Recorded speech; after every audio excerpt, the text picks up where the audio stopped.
It was a dreary, rainy afternoon when Michael was finishing up his shift at the small garage he worked in on the edge of town. The sky was dark, and the sound of raindrops against the roof made everything feel heavier. As he wiped his hands on a rag, he glanced outside, almost expecting no one to be out in the downpour. But just then, a car pulled up in front of the garage.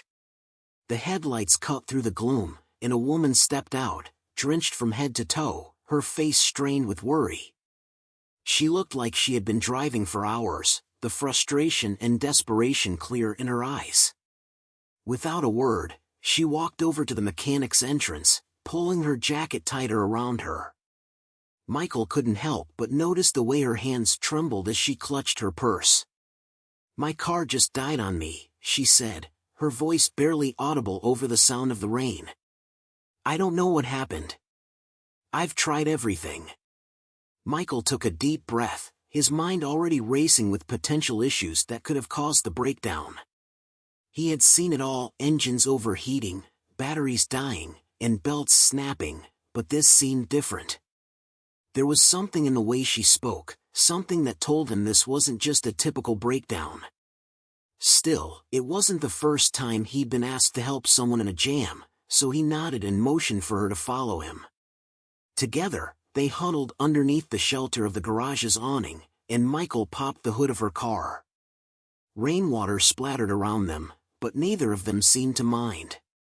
He could see the panic on her face, though, and he knew that this wasn't just a matter of fixing a car. It was a moment where something more was at play. He could feel the weight of her worry pressing against him as he checked the engine. "It's not the battery," he said after a few moments, squinting through the rain. "Looks like the alternator shot." The woman looked relieved at the diagnosis, but then her face fell. "I don't know if I can afford a repair like this," she murmured, her voice shaky. "I'm supposed to be in a meeting in 2 hours. If I'm not there, I'll lose everything." Michael had seen the desperation in people's faces before, but something about this woman's situation tugged at his heart. It was more than just the stress of a breakdown, it was the fear of losing everything she had worked so hard for. He couldn't just send her back into the storm with no solution. "Don't worry," Michael said, his voice calm, trying to reassure her. "We'll figure it out." He quickly got to work on the car, pulling out the broken alternator and searching his small shop for a replacement. As he worked, the rain grew heavier, soaking them both through. Yet, he didn't mind. There was something about helping this woman, something about seeing the relief on her face as he got the car back up and running, that made the hard work feel worth it. He finished just as the rain started to ease up, the sound of the drops growing softer. The woman looked at him, her eyes filled with gratitude. "Thank you," she said quietly, almost in disbelief. "I don't know what I would have done without you." Michael smiled, wiping his hands on a towel. "No problem. Glad I could help." But just as she was about to get into her car and drive off, she paused. There was something different about her now, something that had shifted in the moment they shared. She hesitated for a moment, as if she were about to say something important. Before she could speak, her phone rang. She answered quickly, listening intently, her expression changing as she spoke. "Yes, I'll be there. I'll leave now." She looked at Michael again, a soft smile playing on her lips. "You're a lifesaver," she said. Then, without another word, she got into her car and drove away, disappearing into the rain. But that wasn't the end of the story. It was only the beginning. 2 days later, as Michael was sitting on his porch enjoying a quiet evening, a strange sound broke through the peaceful air, the unmistakable whir of helicopter blades. Confused, he stood up and looked toward the sky, squinting to make sense of the noise. It grew louder, closer, and before he could even process what was happening, a helicopter appeared, its massive rotor blades cutting through the evening air. It was headed straight for his house. Michael's heart raced, his mind spinning with questions. What was going on? Why was a helicopter landing in front of his house? He had no idea what he had just gotten himself into, but something inside told him that this was no coincidence. He watched, wide-eyed, as the helicopter slowly descended, its shadow growing larger on the ground. As the helicopter touched down, the door opened, and out stepped someone he never expected to see again, the woman from 2 days ago. But now, she was dressed in a sharp suit, her expression serious, her confidence radiating in a way that was completely different from when he first met her. She approached him slowly, as though she was stepping into a world that was unfamiliar, yet somehow meant for her. Before he could even ask what was happening, she spoke. "You don't realize it yet, but you've just been pulled into something bigger than both of us." And with that, Michael's world shifted completely. Whatever was coming next, it was beyond anything he could have imagined. But how was he connected to all of this? What did she mean by that? Why was a helicopter landing in front of his house? The answers were just beyond his reach. And the truth? It was more complicated and dangerous than he could ever have anticipated. The helicopter's engines hummed for a few more seconds before powering down, and the world around Michael fell into an eerie silence. He stood frozen, still processing the sight before him. The woman who had come to him just days ago, drenched and desperate, was now standing on his front lawn with an air of authority. The transformation was almost unreal.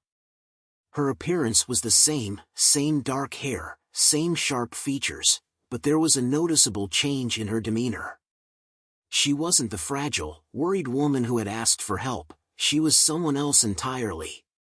"Michael," she said, her voice calm yet commanding, "I need to talk to you. There are things that are going to unfold, and I need you to understand why I'm here." He felt a strange mixture of curiosity and confusion. What could she possibly want with him now? He hadn't done anything extraordinary, hadn't thought anything of it when he fixed her car 2 days ago. She was just another customer who'd caught a bad break. Yet here she was, stepping off a helicopter like she had all the time in the world, and his quiet life was suddenly thrust into chaos. Michael shook his head slightly, trying to clear the fog of confusion that had settled in. "What is going on? Who are you? And why are you here?" Her gaze softened, but her posture remained firm.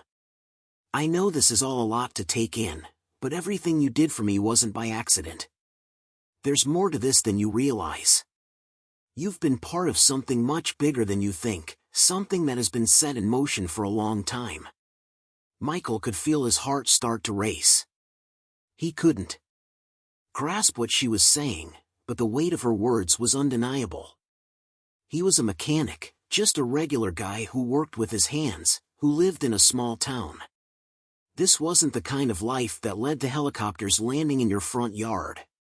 But the way she spoke, the calm certainty in her voice, made him wonder if he had somehow stumbled into something he wasn't supposed to understand. The woman took a step closer, her eyes locking with his. "You've been unknowingly tied to something that has the power to change everything," she continued, her voice lowering. "What you did for me 2 days ago, it wasn't just an act of kindness.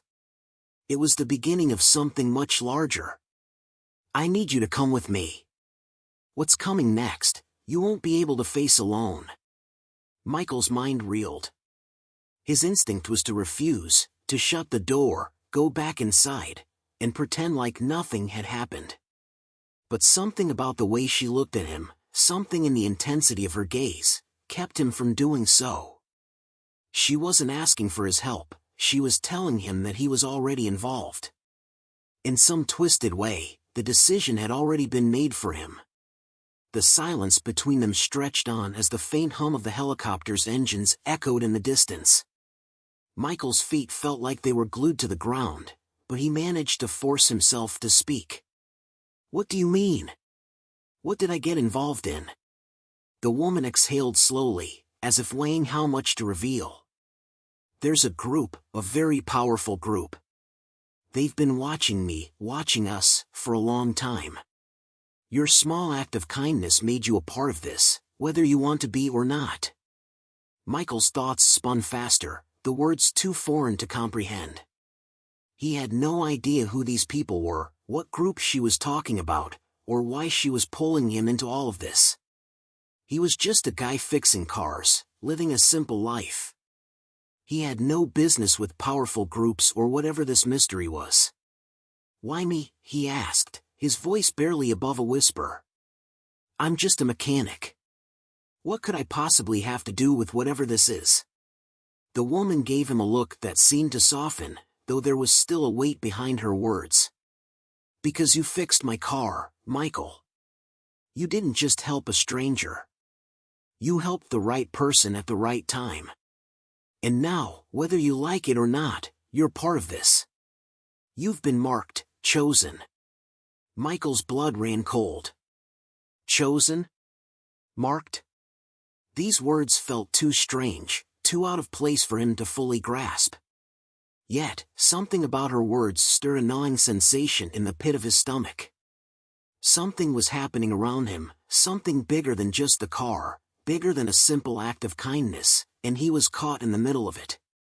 As if sensing his growing uncertainty, the woman's tone shifted again, becoming more urgent. "Michael, this isn't the time for questions. There's a lot to explain, but we don't have much time.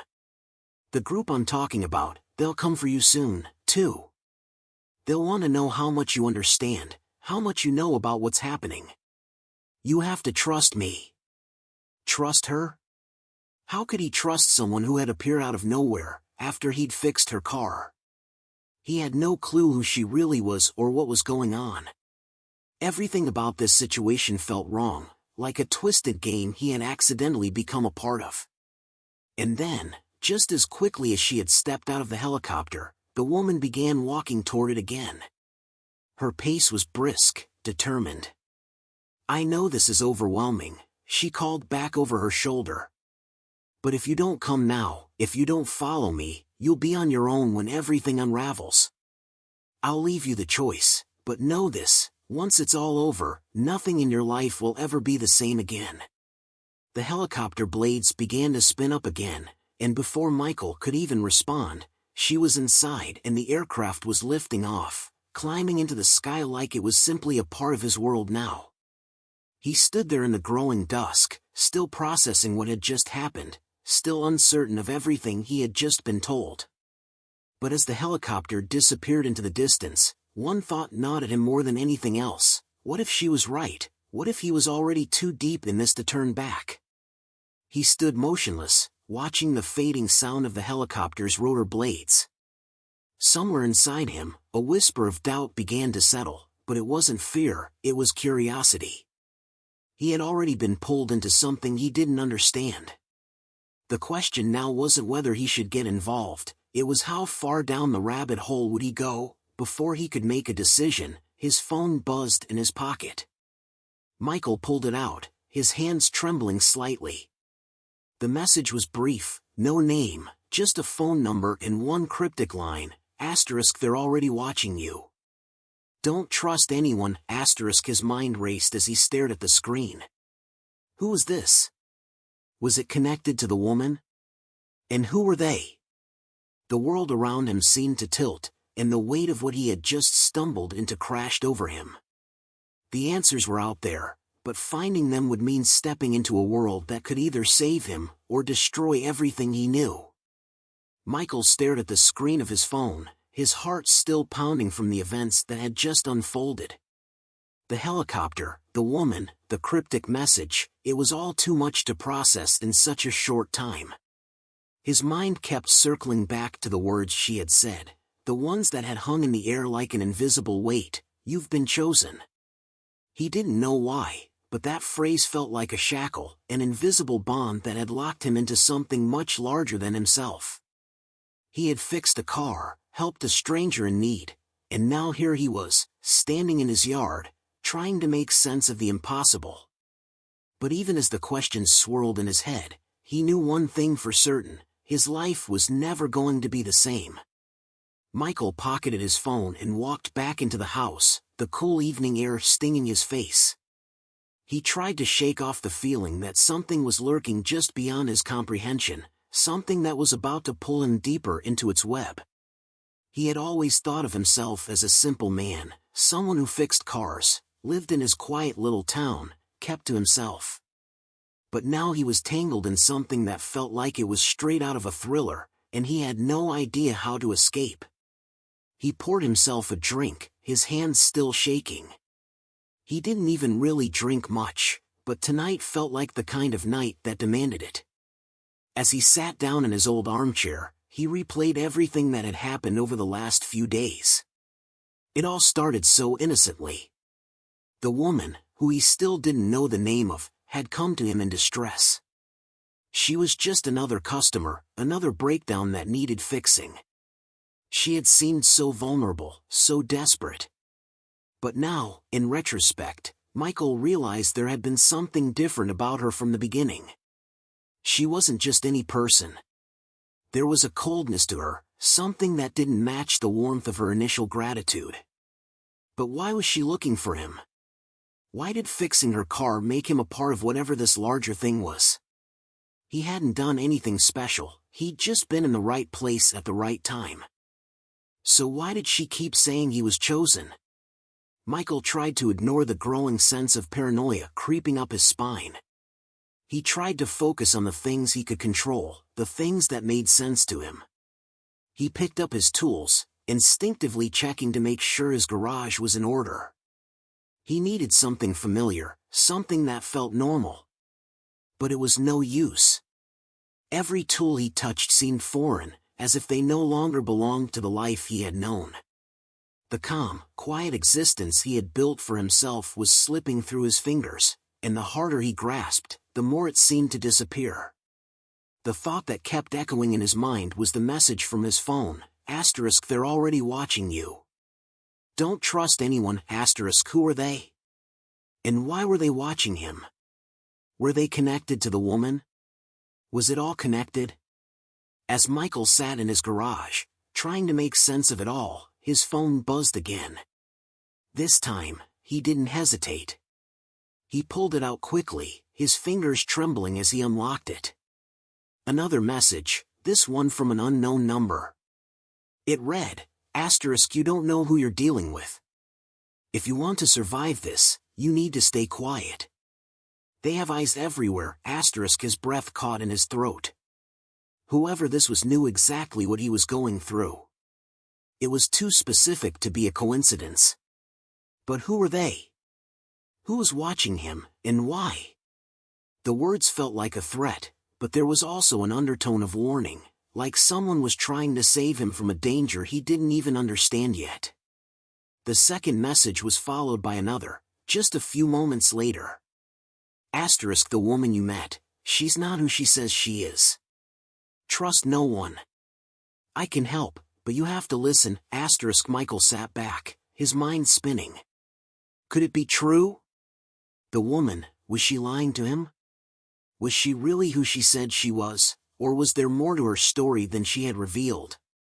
He thought back to the way she had acted when she first arrived at the garage.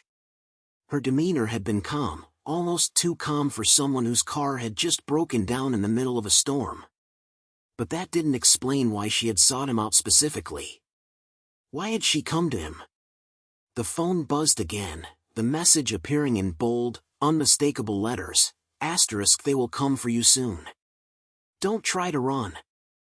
They're already on their way, *. Michael's chest tightened, his heartbeat quickening. It was all too much. The idea that he was being watched, that someone, or something, was closing in on him sent a wave of fear crashing through him. He had no idea who to trust, no idea who was behind this. The woman? The anonymous texter? His thoughts raced, jumping from one possible scenario to the next, none of them offering any answers, only more questions. He got up from his chair, pacing the small room. The tension in the air seemed to thicken, pressing down on him. His head felt foggy, his mind too jumbled to form any coherent plan. All he knew was that he couldn't sit here, waiting for whatever was coming. He grabbed his coat and his keys. Whatever it was, Whatever he had gotten himself into, he wasn't going to face it alone. He needed answers. He had to find out more about the woman, about the messages, about the group she had mentioned. He couldn't just sit around and wait to become a pawn in some game he didn't even understand. The cold night air hit him like a slap as he stepped outside. The sky was clear now, the rain having stopped completely, leaving only the faintest trace of mist hanging in the air. Michael walked toward his truck, his footsteps quick and determined.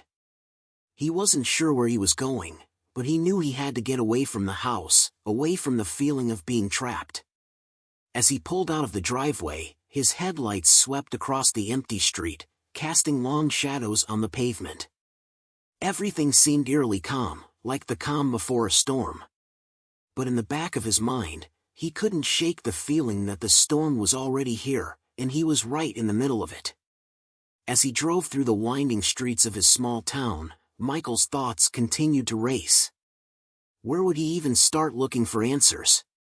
The garage, the woman, the messages, it was all connected, somehow, but the pieces didn't fit. And every minute that passed seemed to drag him deeper into something he wasn't prepared for.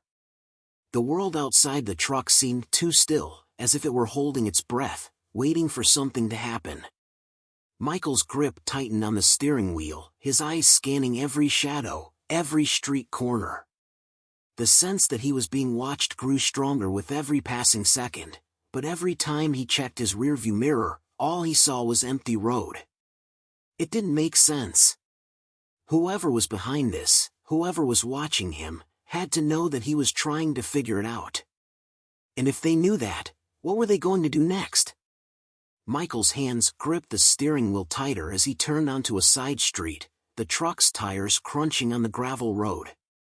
The lights from the small town behind him were beginning to fade, replaced by the dark expanse of the open country road.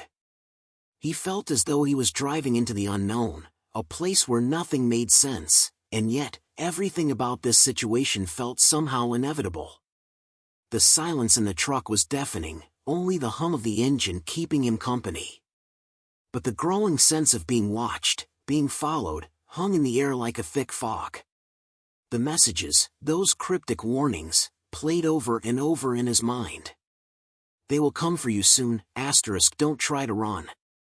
They're already on their way, *, he couldn't shake the feeling that whoever was behind this had been tracking him long before the woman had even shown up at his garage. He had no idea what kind of game he was being pulled into, but every instinct in him screamed that he needed to keep moving, keep searching for answers. His eyes flicked to the rearview mirror, scanning the empty stretch of road behind him. The darkness seemed endless, but Michael couldn't shake the nagging feeling that he wasn't alone. He kept glancing back every few seconds, almost expecting to see headlights in the distance. But there was nothing. The road was clear, too clear. He didn't know where he was heading, but something deep down told him to go to the old mechanic's shop at the edge of town. It was a place he had worked at for years, a small, run-down garage that had belonged to his father. The building had been abandoned after his father passed, but Michael had kept it in decent condition, even though he hardly ever went there anymore. There was something about that place that felt safe. Maybe it was just the familiarity of it all, or maybe it was the one place left that still felt like his own. But it was a place no one else would expect him to go. As he turned the corner, the shop came into view, its outline barely visible under the dim light of a nearby street lamp. The gravel lot outside was empty, and the building itself seemed almost forgotten by time, its weathered exterior and broken windows telling a story of abandonment. Michael parked the truck in the same spot where his father used to park, the engine's rumble dying down as the truck came to a stop. Stepping out of the vehicle, the cool night air hit him, and the hairs on the back of his neck stood up. It was too quiet. Too still.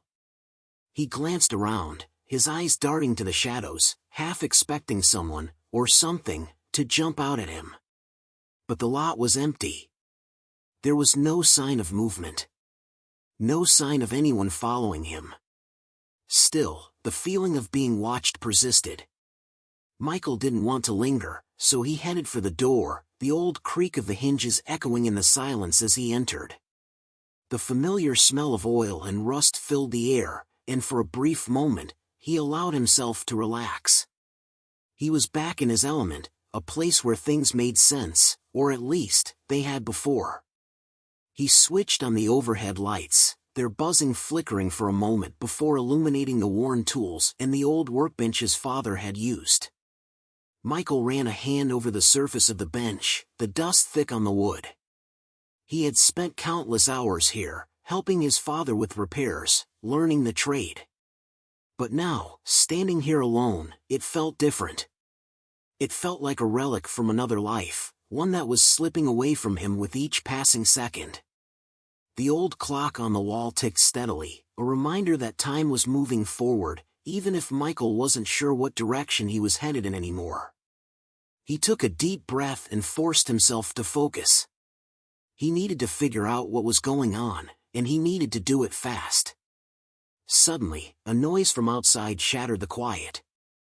A car door slammed in the distance, and the unmistakable sound of footsteps on gravel reached his ears. His heart skipped a beat.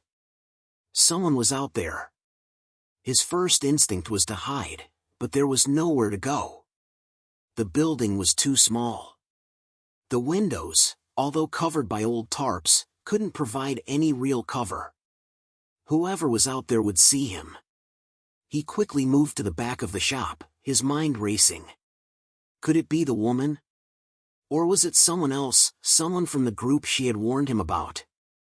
Whoever it was, they were close, and Michael couldn't afford to make a mistake.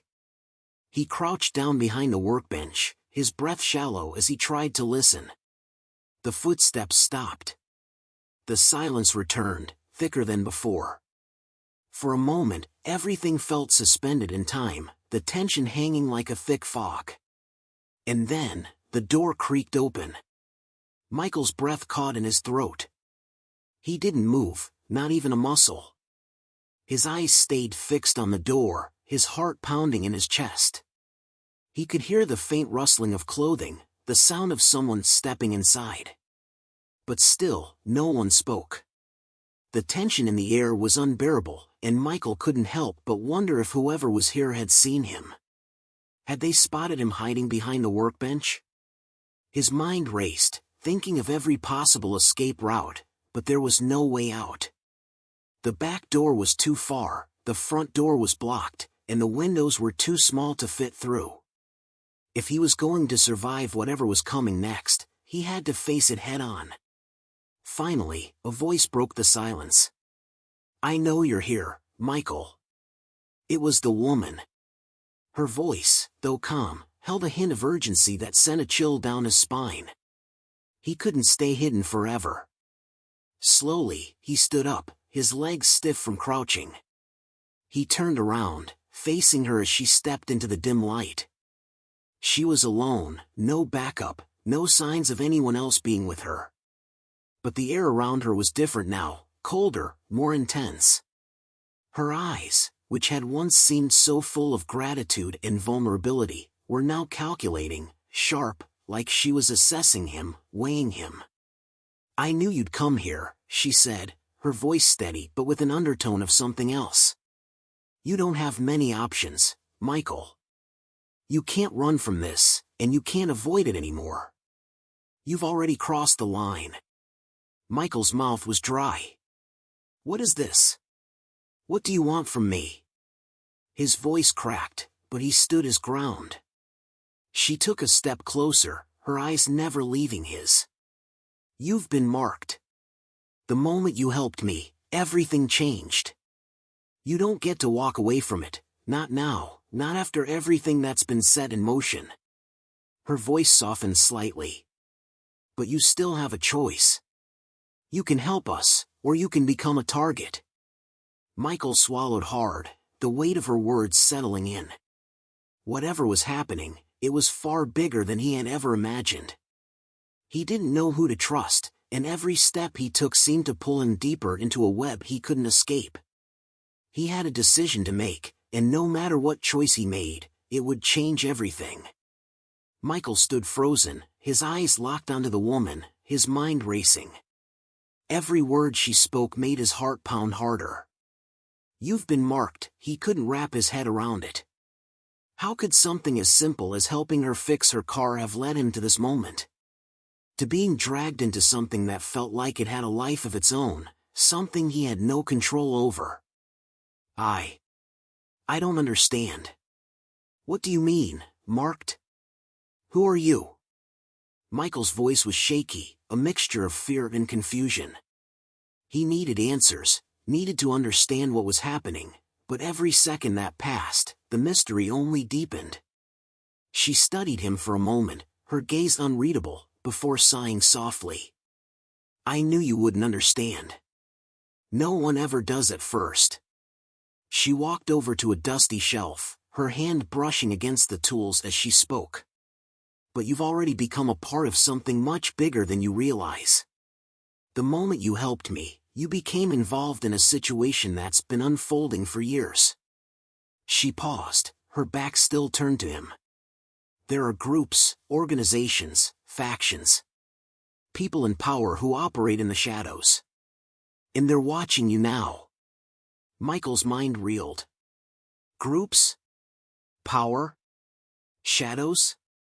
This felt like something out of a conspiracy theory, something that only existed in movies.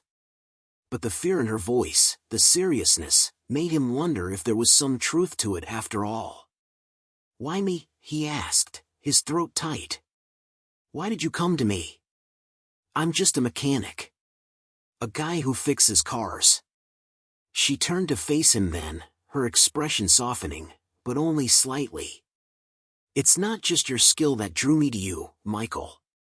It's your life, your quiet existence. You're a blank slate. You haven't been involved in the kind of world I'm trying to escape. That makes you valuable." Her eyes hardened, a shadow crossing her face. "The people I'm running from, they don't care about you. Not yet. But they will. If you stay involved in this, you'll have no choice but to fight or run." Michael took a step back, his thoughts still swirling. "Fight or run?" He repeated the words, his voice barely above a whisper. What was she talking about? What kind of fight was he being pulled into? And what would running even look like now? She took a deep breath, as if weighing whether to reveal more. "The people I'm talking about, they control everything. Businesses, governments, technology, even media. They've got their hands in everything. And they don't like people like me, people who want to disrupt the status quo.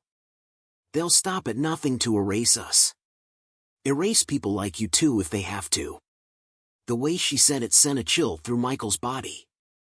He had always thought of the world as predictable, a place where hard work and a little bit of luck were enough to get by. But now, everything he thought he knew about the world was crumbling away, replaced by this nightmare that he had no control over. "Why did they pick me?" he asked, the question more for himself than her. He couldn't shake the feeling that he had been marked for something far darker than anything he could imagine. She stepped closer now, her voice low but urgent. "Because you helped me. That's all it took. One small decision, one act of kindness, and you've become part of something far bigger than you could ever have anticipated." She shook her head, the frustration clear on her face. "They'll come for you soon. I don't know how or when, but they will. And when they do, you'll need to be ready." Michael's heart raced as her words sank in. He couldn't escape this, couldn't turn back. The world he had known was gone, replaced by a dangerous game he didn't understand. And the more he tried to make sense of it, the more it seemed to slip through his fingers. His mind kept going back to the first day she had shown up at his garage. The way she had appeared so helpless, so desperate, her car broken down in the rain. But now, with everything he knew, or thought he knew, he began to question everything. Had it all been a setup? Had she been watching him from the start, waiting for the right moment to make her move? The woman was silent for a moment, her eyes narrowing as if reading his thoughts. "You're thinking about the way I came to you.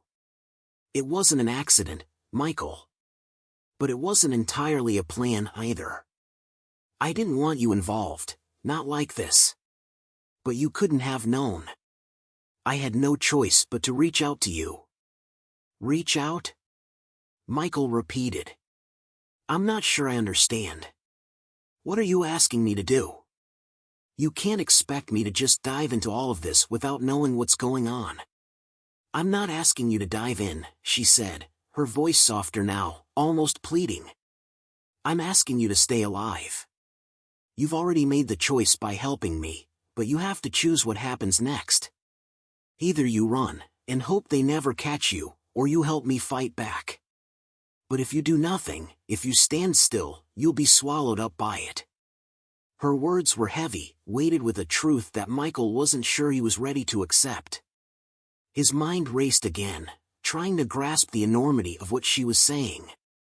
He had no experience with anything like this, no skills that could help him take on a shadowy group with unlimited resources. What did he even have to fight with? The woman, seeing his hesitation, took a deep breath and stepped even closer, her eyes burning with intensity. "You might think you're just a mechanic, Michael. You might think you're nothing special. But you're wrong. You're already caught up in this, and you can't go back. But you can choose to stop running. You can choose to make a difference."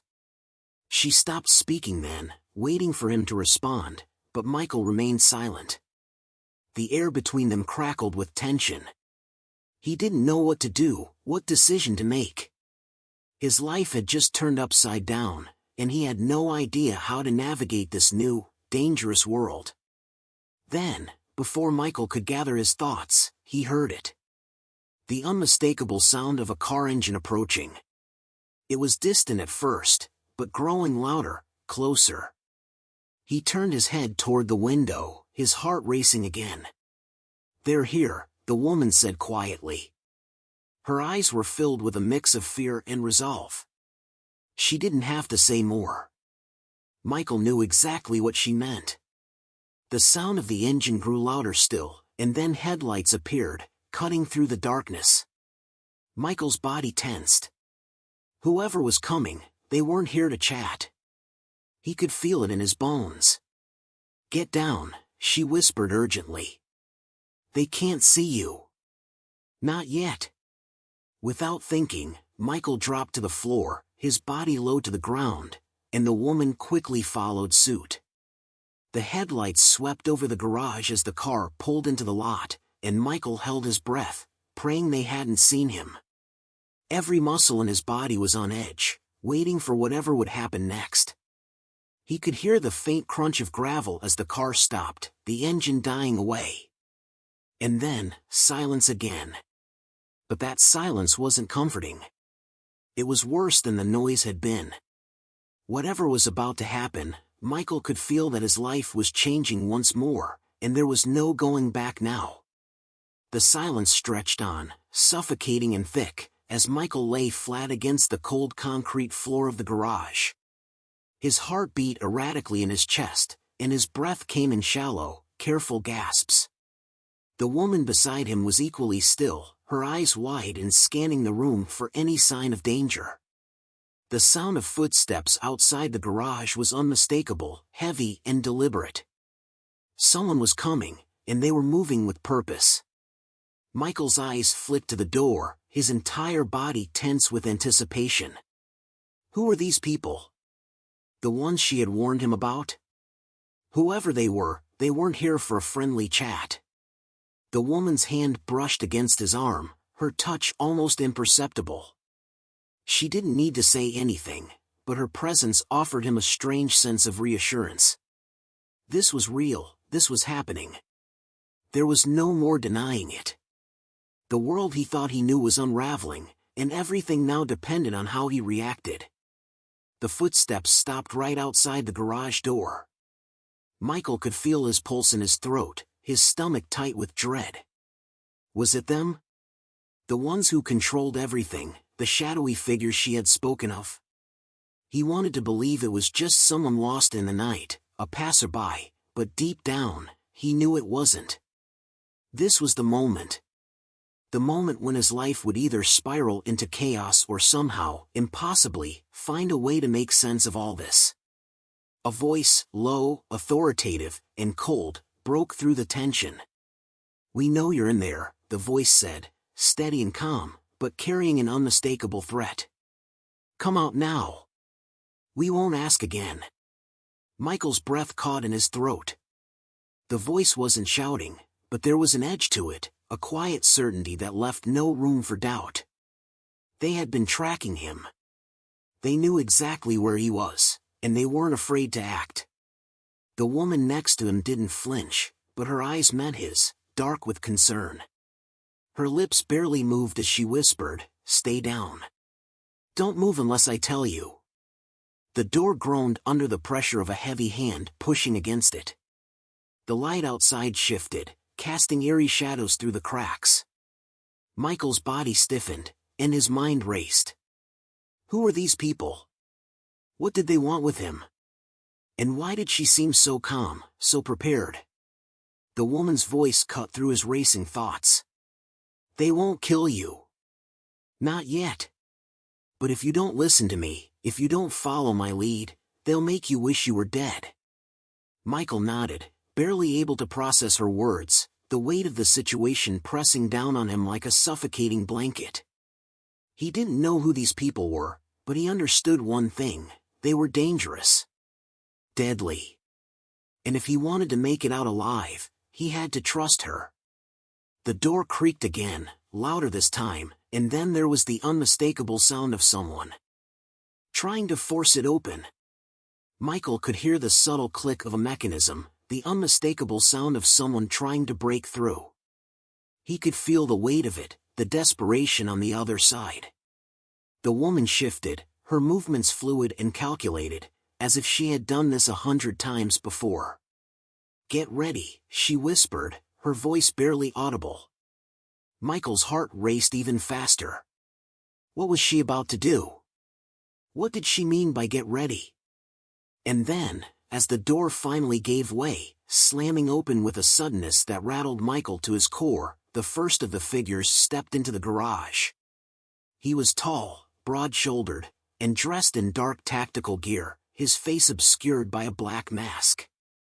The dim light flickered, casting strange shadows across his features, but the aura of control that surrounded him was unmistakable. Behind him, 2 more figures stepped into view, their movements synchronized and precise. They were armed. No doubt about that. Their weapons glinted under the faint light. Michael's breath caught in his throat as they slowly scanned the room. His body tensed, every muscle screaming at him to act, but the woman held him down with a firm grip on his arm. "Stay still," she whispered again, her voice sharp now. "Let them think we're alone." For what felt like an eternity, the figures stood there, studying the room, their eyes sweeping across the cluttered space. Michael could hear their muffled voices as they spoke in hushed tones, too far away for him to understand. Every second felt like it was dragging on longer than it should. Would they find them? Would they catch them right here, right now? The tension was unbearable, and just as Michael thought he couldn't stand it any longer, one of the figures stepped forward, the crunch of his boots on the gravel floor echoing in the silence. "We need to check the back," the man said, his voice gruff and impatient. The others nodded in agreement, and Michael's stomach dropped as he realized they were about to split up, searching every corner of the shop. They would find him if they came this way. He couldn't afford to make a sound, couldn't afford to give himself away. The woman beside him didn't move, her eyes locked onto the group with a cold, calculating look. She knew this game.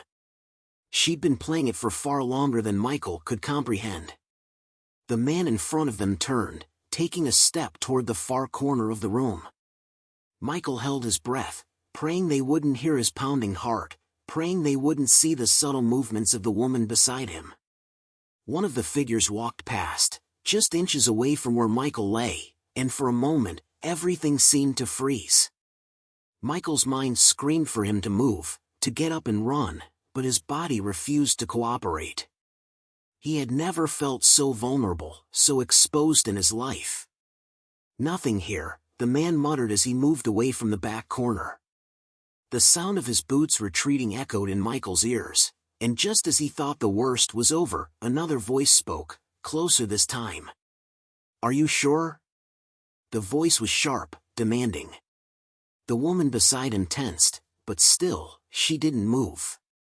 "We're fine," she whispered under her breath, though Michael could hear the uncertainty in her tone. The footsteps stopped once again, the sound of someone turning on their heel. The figure moved back toward the door. Michael's heart thundered in his chest as he finally dared to breathe again. "Let's move out," the voice ordered, and one by one, the figures began to file out of the garage, retreating into the night. Michael held his breath, waiting for the sound of the engine to start, waiting for the all-too-familiar crunch of tires against gravel. But the world remained still, silent as they retreated. When the sounds of their departure finally faded into the distance, the woman exhaled, her breath shaky. "We're not safe yet," she whispered, pulling Michael up from the floor with surprising strength. "We need to leave. Now." Michael couldn't argue. He didn't know where they would go or what would happen next, but one thing was certain, the game was far from over. The tension still hung in the air like a storm waiting to break, and Michael knew that whatever he chose, there was no going back now. The garage door creaked shut behind them as Michael and the woman darted out into the cold night air. His body was on high alert, every nerve screaming for him to run, to get as far away from the garage as possible. But the woman's grip on his arm was firm, guiding him with purpose. She had a plan, or at least, that's what he hoped. "You need to stay quiet," she whispered sharply, her eyes darting around the empty street. "We're not out of the woods yet. They'll be back. They'll always come back." Michael nodded, his throat tight. The words she spoke weighed on him, sinking deeper into his bones with each passing second. It wasn't just about staying hidden anymore, it was about surviving. He had stepped into a world he didn't understand, and now it felt like there was no way out. The sound of the car engines faded into the distance, but Michael couldn't shake the feeling that they were being watched. His senses were heightened, every little rustle or shift in the shadows making his heart race. He was used to working with his hands, fixing cars and engines, not hiding from mysterious forces that seemed to have control over everything. They walked in silence, moving swiftly down the empty street, the city's lights flickering faintly in the distance. The woman didn't look at him, her focus unwavering as she led him down narrow alleys and through darkened corners. Every step they took seemed to echo in the quiet night, amplifying the fear that clawed at his chest. Finally, after what felt like an eternity, she stopped in front of a small, nondescript building.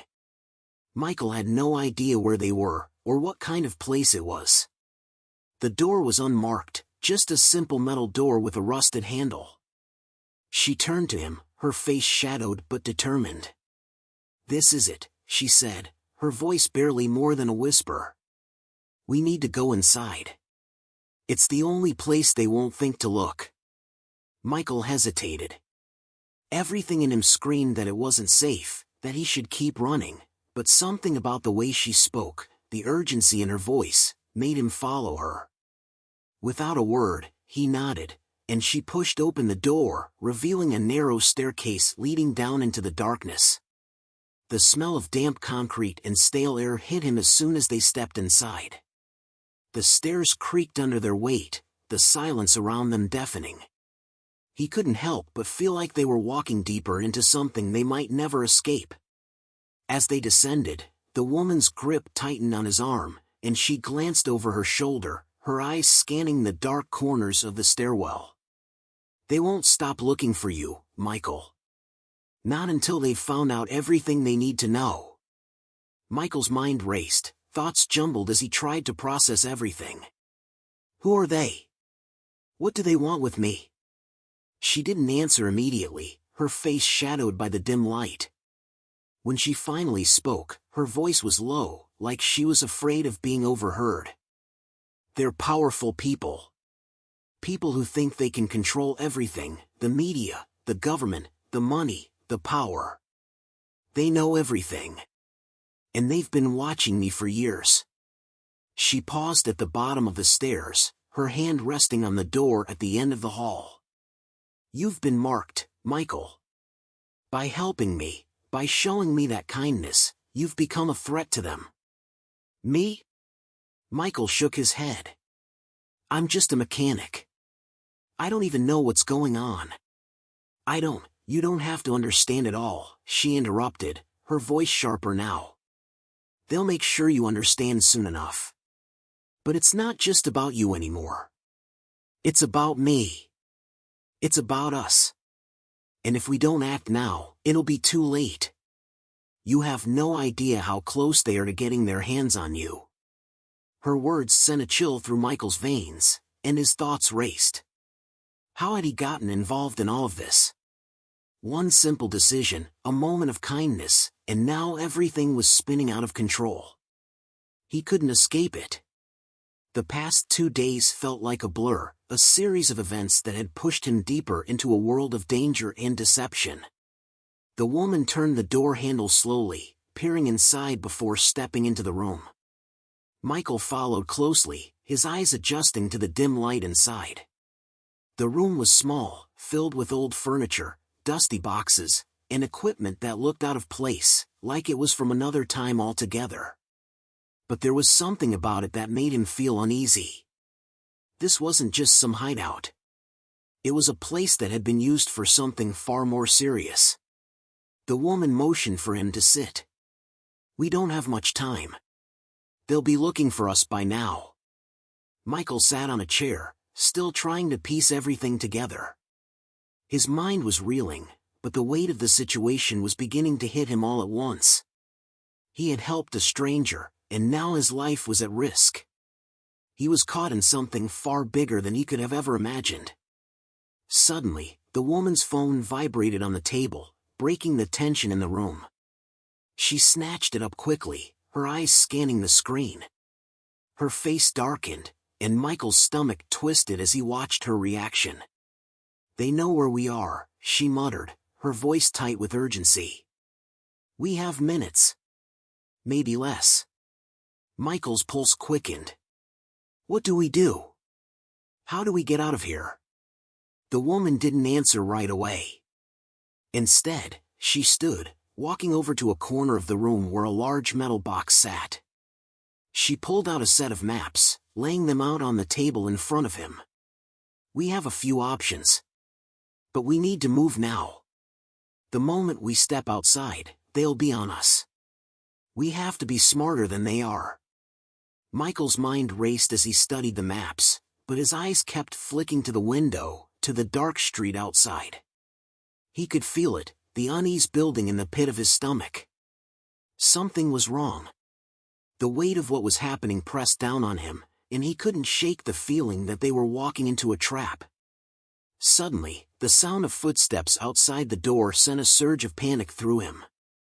His heart pounded as he stood, the room spinning for a moment as his mind struggled to catch up with the urgency of the situation. They were too close now. The woman's eyes flicked to the door, then back to him. Her face was set with determination, but Michael could see the fear in her eyes. "You need to go. Now." Michael didn't question her. He knew this was it. The moment where everything came to a head. He wasn't just running anymore, he was fighting for survival.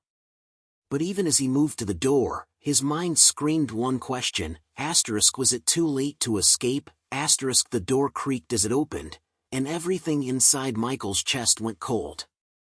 The moment of truth had come. Michael's hand trembled as he gripped the door handle, his mind racing. The footsteps outside were getting closer, louder. The woman was already at his side, her hand on his arm, urging him forward with an intensity that made his heart race even faster. "We have to move now," she whispered urgently, her voice trembling with the weight of the moment. Michael barely had time to process the urgency before he was pushed through the door and into the darkened hallway.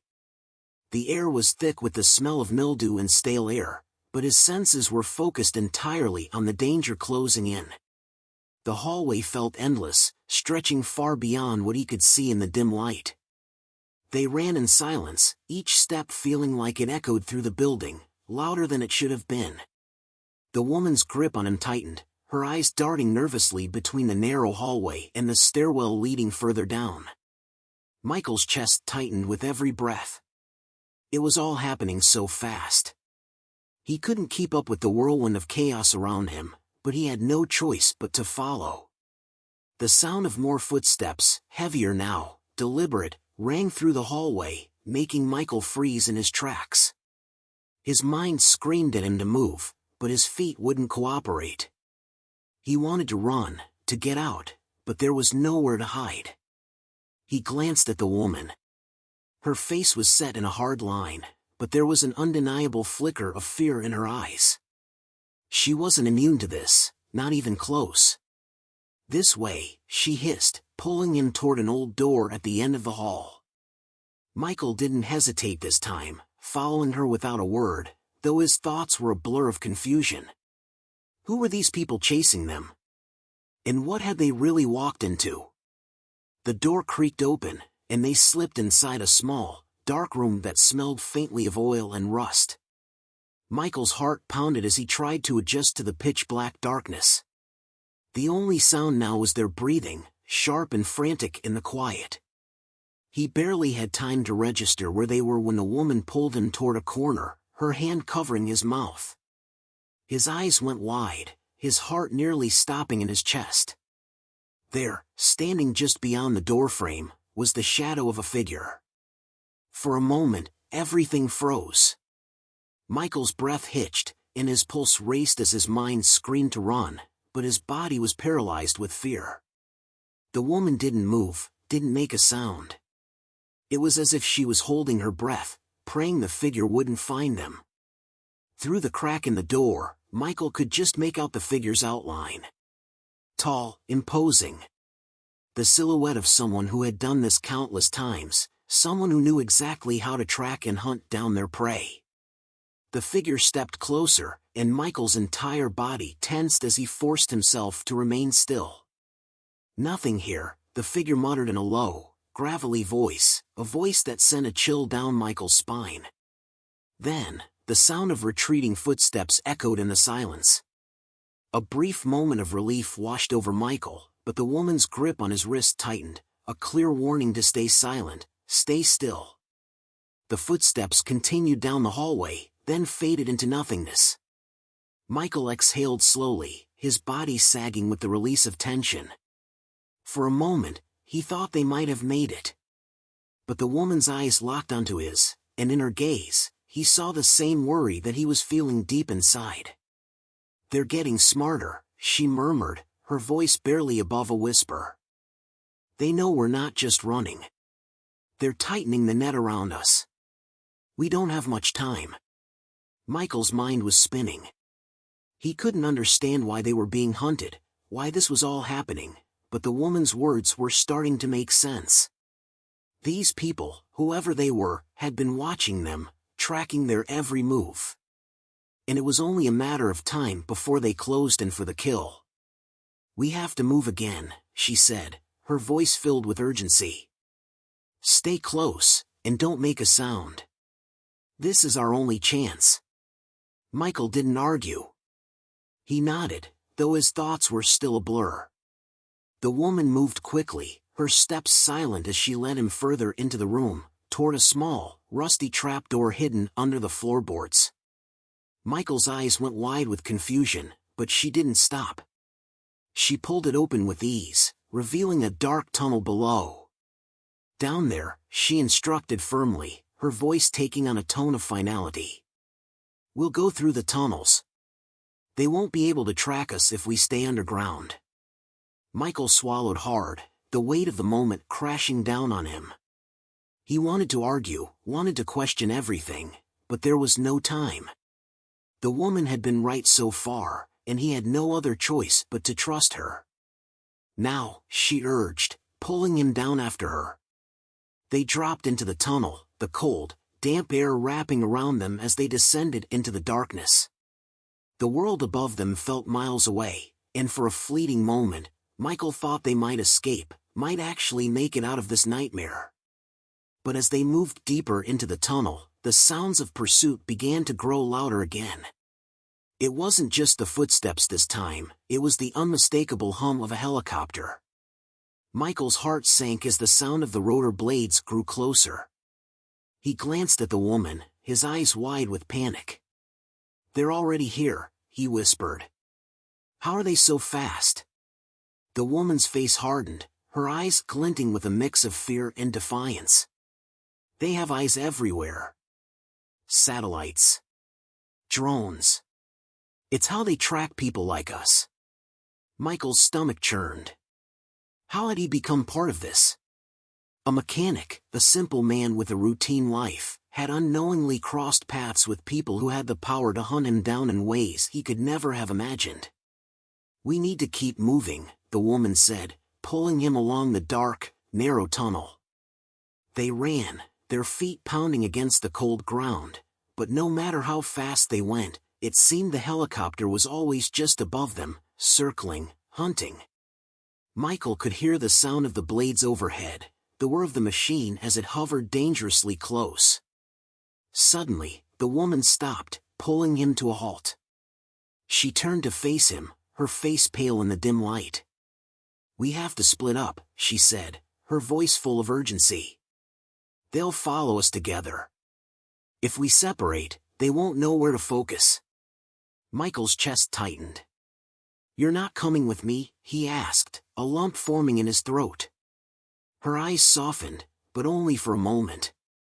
"You need to trust me. This is the only way."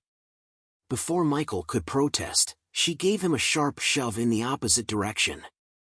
He hesitated, fear and confusion clouding his judgment. But there was no time to think. He turned and ran, his breath ragged in his chest as he sprinted through the tunnels, the sound of the helicopter growing louder with each passing second. The woman's voice echoed behind him. "Keep going. Don't stop." But even as Michael ran, he couldn't shake the feeling that no matter how fast he ran, no matter how far he went, he was running towards something far worse than he could ever imagine. Michael's legs burned as he sprinted through the darkened tunnels, the echo of his footfalls reverberating off the cold stone walls. Every step felt like it was taking him further from any hope of escape. The sound of the helicopter above grew louder, and his mind raced with questions he couldn't answer. Where was the woman? Why had she pushed him away so suddenly? And who were these people chasing them? The tunnel ahead seemed endless, the walls closing in on him with every turn, every corner. He glanced behind him, but there was no sign of the woman. His heart pounded, a mixture of fear and confusion driving him forward. Had she left him behind? Was she still in the tunnels, or had something gone wrong? The distant thrum of the helicopter above shifted in pitch, and the hairs on the back of his neck stood up. It was getting closer. Too close. He could hear the blades cutting through the air like a relentless predator. They weren't just searching for them anymore, they were hunting. And if they caught him, there would be no escape. He rounded a corner, his breath coming in sharp gasps.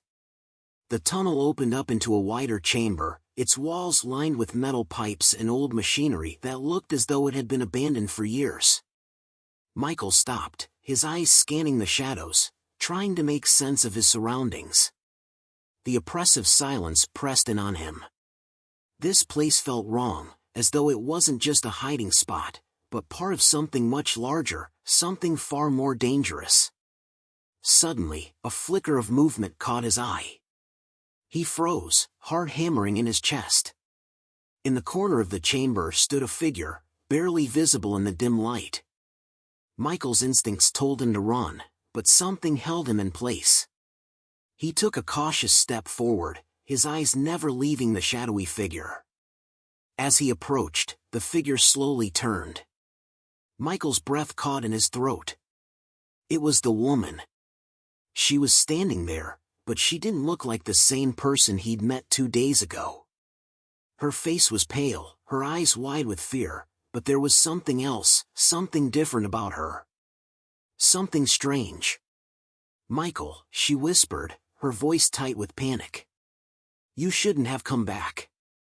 Her words hit him like a cold wave, and every instinct in him screamed that something was wrong.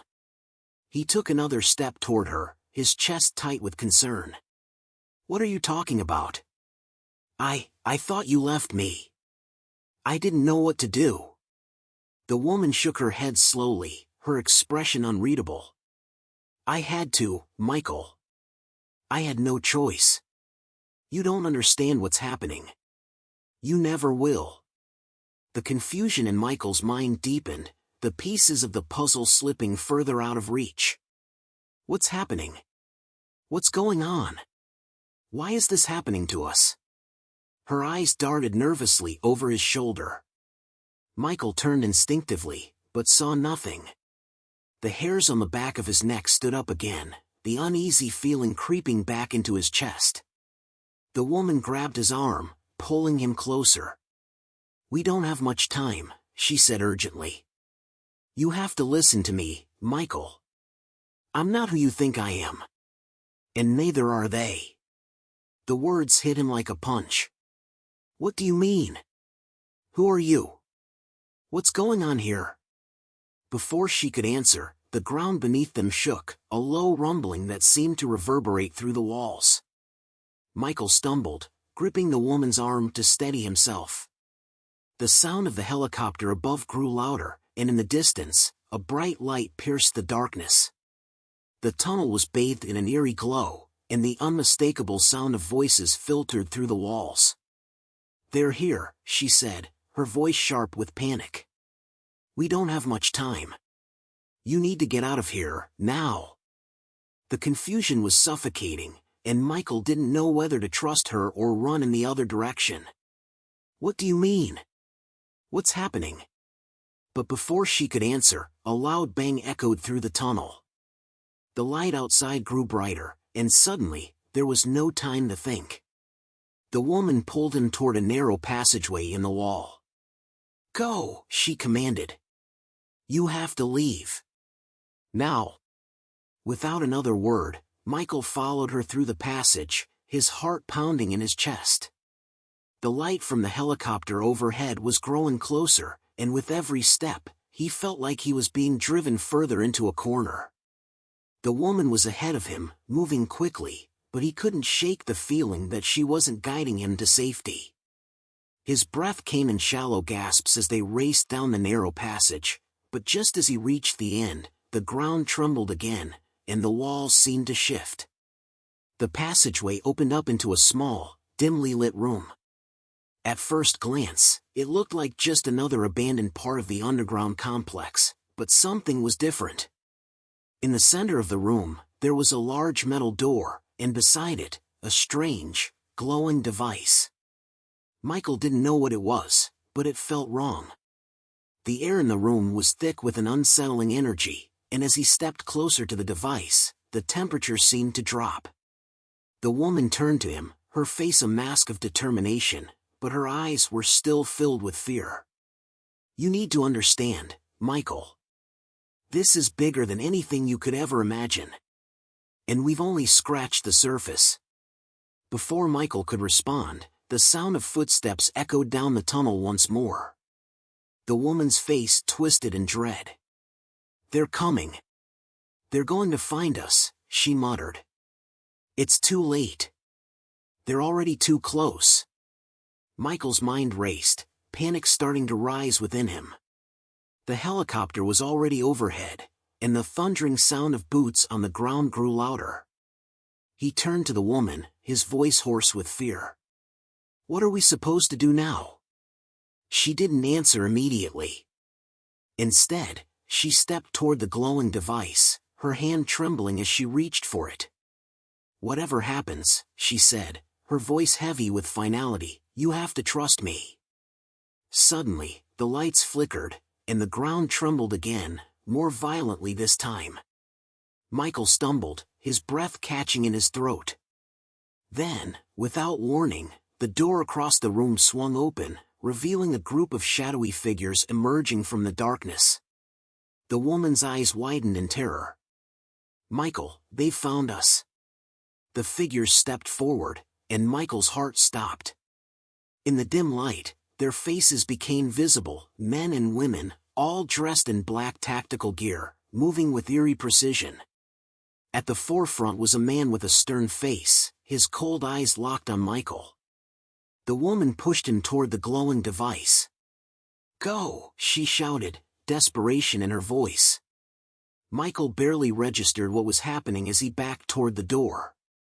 The figures were closing in, and the woman had no way out. The room felt suffocating, and with every step backward, Michael could feel the weight of the danger surrounding them. And then, as the figures moved closer, the woman's voice rang out one last time. "Michael, whatever you do, don't touch the device." But it was too late. The sound of metal clanging filled the air, and Michael's hand brushed against the device. In that moment, everything went black. The darkness was suffocating.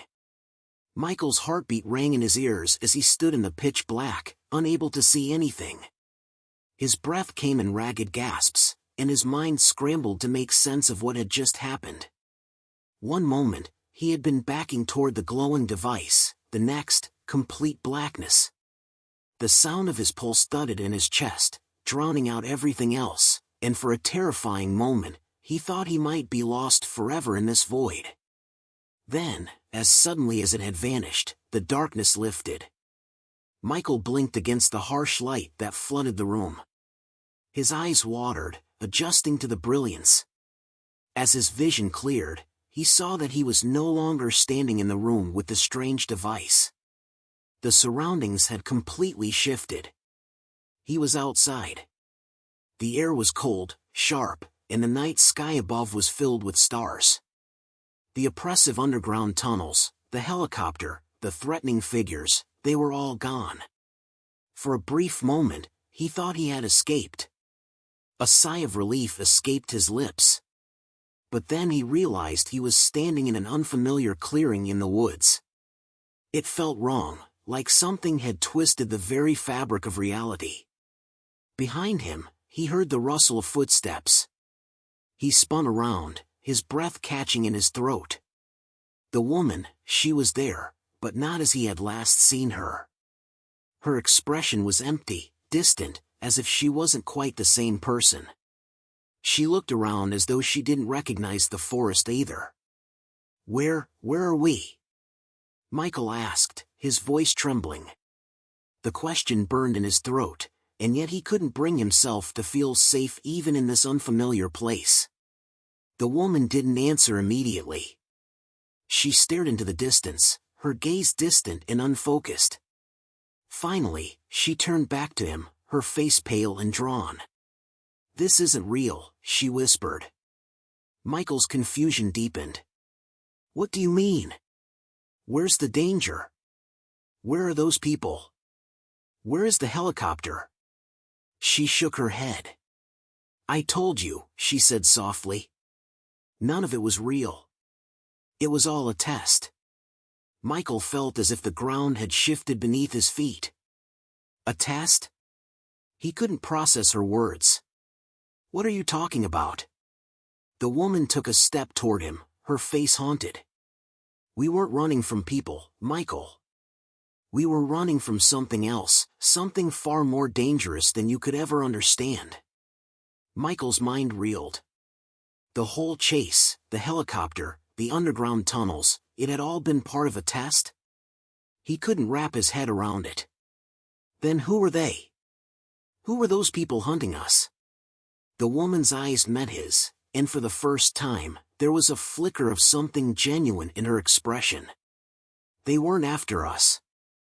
They were after you. You, Michael, are the key. You're the one they've been looking for." Before he could respond, the ground beneath them trembled once more. The trees around them swayed, and the air felt charged with an electric tension. Michael looked up, his heart racing as a strange hum filled the air. From above, a strange craft appeared, glowing with a soft, otherworldly light. It hovered silently, its presence undeniable, casting an eerie glow across the forest. The woman's face twisted with panic. "It's too late. They've found you." Michael's legs went weak as the full weight of her words sank in. This had never been about a random mechanic helping a woman in the rain. This had never been about a simple act of kindness.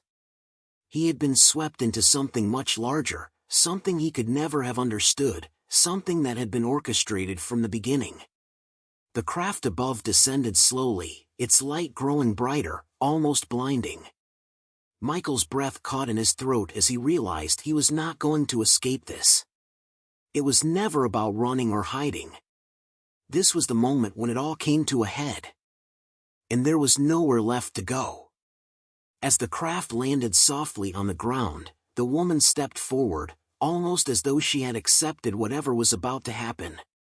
"You have to go with them," she said quietly, her voice filled with regret. "It's the only way. They'll never stop until they get what they need." Michael shook his head. "Who are they? What do they want with me?" The questions burned his throat, but he couldn't process the truth. None of it made sense. The woman reached out, placing a hand on his shoulder, her touch strangely cold. "They want you for what you are, Michael. You're not just a mechanic. You're different. This was never just a chance encounter. You were meant to find me, meant to be here. But you're not safe. None of us are." Before he could respond, the door to the strange craft opened, and a figure stepped out. The figure was tall, cloaked in a dark, flowing robe, his face shadowed by the hood. As the figure approached, Michael could feel the weight of something dark, something powerful surrounding him. "I told you," the figure's voice echoed, a deep, gravelly tone that sent chills down Michael's spine. "He is the one we've been searching for." Michael's body went rigid. His mind struggled to comprehend what was happening. The pieces were falling into place now, but they made no sense. Why him? Why had this strange journey begun with nothing more than a mechanic helping a woman stranded in the rain? He had been chosen, swept into something that seemed beyond human understanding. And now, standing before this figure, Michael understood. He wasn't just a victim in a game. He was the prize. The woman looked up at the figure, her eyes filled with something akin to fear. "He doesn't understand, yet," she said softly, as if to herself. "But he will." The figure gave a small nod, his hands raised as if signaling the beginning of something. The air around them pulsed with an energy that Michael could feel deep in his bones, a force unlike anything he had ever known. Suddenly, Michael's body lurched forward, as if pulled by an invisible force. He staggered toward the craft, his mind screaming to run, to break free, but his body wouldn't obey. The woman stepped back, her face filled with sorrow. "You have to trust us, Michael," she said, her voice barely a whisper. "This is the only way." With every step he took toward the craft, the confusion and fear rose. He wanted answers, wanted to break free from whatever twisted fate had led him here, but the overwhelming force pulling him forward made resistance impossible. And then, just before he reached the craft's threshold, everything stopped. The air around him stilled, and the figure in the cloak froze. Michael's breath caught as he saw it, his reflection in the dark glass of the craft. But it wasn't his face staring back at him. It was someone else entirely. His heart dropped as realization hit him like a freight train. The woman hadn't been the only one lying. It wasn't just a test. It wasn't just about him being the key. Michael was no longer just the mechanic who helped a woman in the rain. He had become the hunted. And the people who had been chasing him were not the ones he had believed them to be. They were something else entirely. The truth of his past, his purpose, it was only just beginning to unfold. And now, the stakes were far greater than he could ever have imagined. The final twist hit him like a ton of bricks. Michael wasn't the key to their plans. He was the ultimate weapon. And they were about to unlock him. The shock of seeing his reflection, that unfamiliar face staring back at him through the craft's glass, sent a chill down Michael's spine. His legs felt like they were made of stone, frozen in place, unable to move. His thoughts were a blur, tumbling over one another as he tried to process the enormity of what he was seeing. He wasn't just a mechanic. He wasn't just some random guy who had stumbled into a dangerous situation. No, this went deeper, much deeper. The figure in the dark robe stepped closer, and Michael's gaze shifted from the reflection to the figure. There was no hiding the power in that presence. The air around them hummed with an otherworldly energy. For a brief moment, the figure raised its hand, signaling to the others who had been waiting inside the craft. Michael's heart pounded as the door to the craft slammed shut behind him, the sound sharp and final. He was trapped. But there was something else, a feeling that all of this, the woman, the helicopter, the strange device, it had all led him to this very moment. He had been part of something far bigger than he had realized. You don't understand, do you? The voice of the cloaked figure echoed in the quiet, but there was no malice in it. Just a cold, distant finality. Michael clenched his fists. What am I supposed to understand? Who are you people? The figure's cloak swirled as it took a step forward. We are the ones who have been waiting for you, Michael. The ones who've been guiding you, whether you knew it or not. You see, you are no ordinary man. The device you touched, the one that brought you here, was meant for you. Michael shook his head in disbelief. I don't know who you are, but I'm not part of whatever you're planning. I just wanted to help someone. I didn't ask for any of this. The woman, standing beside him, finally spoke again, her voice soft but filled with undeniable gravity. You were never meant to be a mechanic, Michael. You were chosen. You are more than you've ever known. This is your destiny. The words hit him like a punch. Destiny. Chosen. None of this made sense. The ordinary world he had known, the one where he fixed cars and worked long hours in a quiet shop, had crumbled. It had vanished the moment he'd helped a stranger in the rain. And now, standing in the middle of this bizarre, eerie craft, he realized he had been playing a role in something much larger, something beyond his comprehension. Before he could respond, the cloaked figure raised its hand again, a strange device now materializing in its palm. The device was a glowing orb, pulsating with an energy so powerful that it seemed to radiate through the walls of the craft. Michael instinctively stepped back, fear creeping into his veins. Michael, the figure said, its voice resonating with an unsettling calm, you are the key to activating the Nexus. The energy within you has been dormant, waiting for the right moment to be awakened. The Nexus? Michael muttered, unable to make sense of the words. What do you mean? What is this about? The woman, her face a mixture of sorrow and urgency, spoke up. The Nexus is a force, a source of power that has been hidden for centuries. It can change the world. And you, Michael, you have the power to harness it. The words hung in the air, heavy and impossible. Michael's mind raced, trying to piece together a life that had once been so simple. He thought back to that rainy night, when he had simply been trying to do a good deed.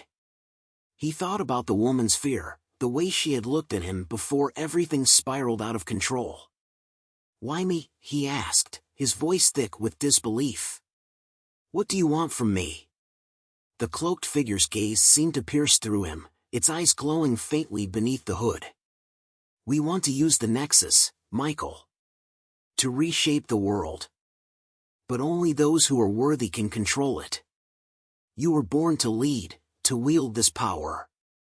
Your connection to the Nexus is undeniable. Michael shook his head, trying to make sense of it all. I'm just a guy. I don't know anything about power or leadership. I fix cars. That's it. The woman stepped forward, her eyes softening with understanding. That's the way it was meant to be, Michael. You lived the life you needed to lead, to find this path. But now, you must accept your fate. Michael's head spun.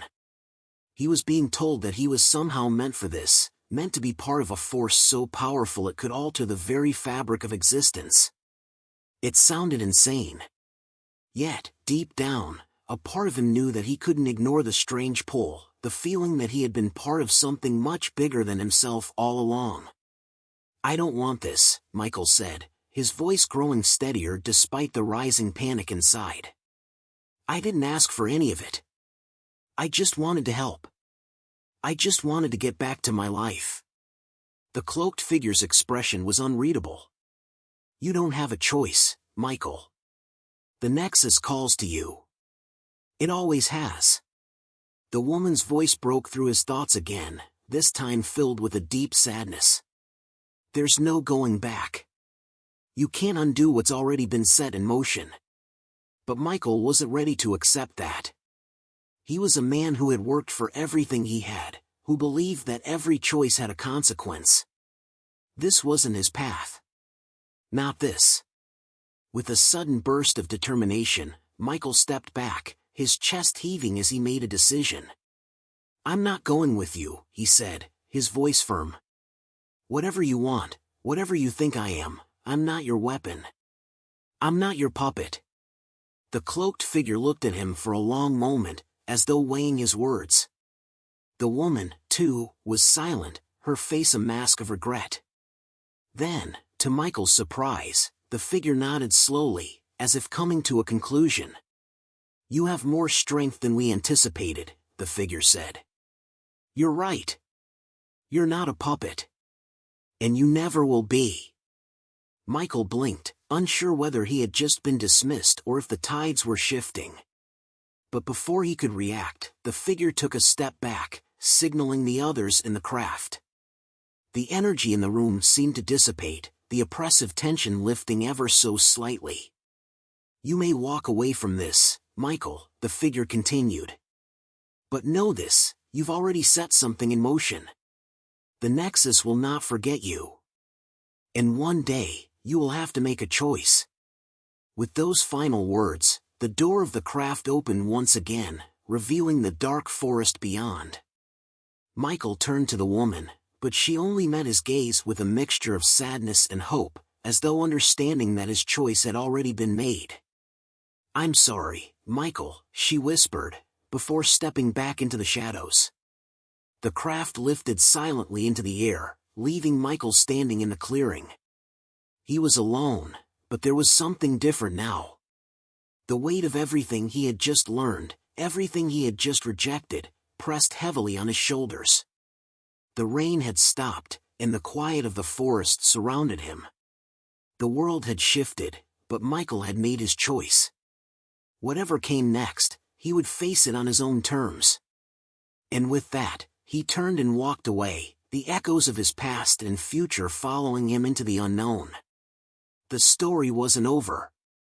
But for Michael, the journey was only just beginning.